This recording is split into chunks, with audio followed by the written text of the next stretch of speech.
Hello all, welcome back to mini blog. చాలా రోజుల నుంచి మా పిల్లలు అయితే ఎగ్ బిర్యానీ చేయి మమ్మీ అని చెప్పి అడుగుతూ ఉన్నారు. ఈరోజు వాళ్ళ కోసం ఎగ్ బిర్యానీ చేస్తున్నాను.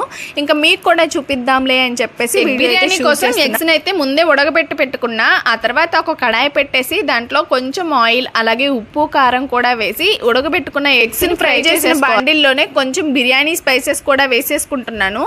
ఆయిల్ ఏం పడేయాల్సిన అవసరం ఉండదు. ఇలా చేయడం వల్ల బిర్యానీ ఇంకా టేస్ట్ అయితే వస్తుంది. ఆ తర్వాత ముందుగా కట్ చేసి పెట్టుకున్న ఆనియన్స్ ని కూడా వేసేసుకొని మనకి గోల్డెన్ బ్రౌన్ కలర్ వచ్చేంత వరకు అయితే ఫ్రై చేసుకోవాలి. తర్వాత సన్నగా కట్ చేసి పెట్టుకున్న టమాటాలు అలాగే పచ్చిమిరపకాయలు కూడా వేసేసుకొని లైట్ గా ఫ్రై అవ్వనివ్వాలి. టమాటాలు ఎక్కువసేపు ఉడకాల్సిన అవసరం ఏమి ఉండదు, ఎందుకంటే ఉప్పు వేసాం కదా, త్వరగా మగ్గిపోతాయి. ఇలా వేసుకున్న తర్వాత ముందుగా కట్ చేసి పెట్టుకున్న కొత్తిమీర అలాగే పుదీనా కూడా ఎక్కువ మొత్తంలో వేసుకోండి, ఎందుకంటే టేస్ట్ చాలా బాగుంటది. ఇలా వేసుకొని మంచిగా కలుపుకున్న తర్వాత కొంచెం పెరుగు కూడా వేసేసుకోవాలి. బిర్యానీ చేసేటప్పుడు కొంతమంది పెరుగు అయితే వేయొద్దు అంటారు, మీ ఇష్టం అండి. వేసుకోవాలి అనుకుంటే వేసుకోండి, లేకపోతే స్కిప్ చేసుకోవచ్చు. నాకైతే టేస్ట్ బాగుంటుంది అని చెప్పేసి నేను పెరుగు కూడా యాడ్ చేశాను.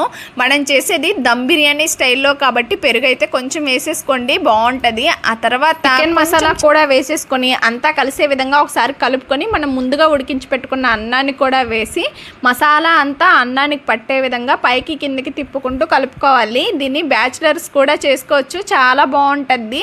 ఎప్పుడైనా ఇంట్లో కర్రీస్ లేనప్పుడు ఇలా ట్రై చేయండి, ఎందుకంటే నోటికి ఇంపుగా ఉంటుంది అనమాట.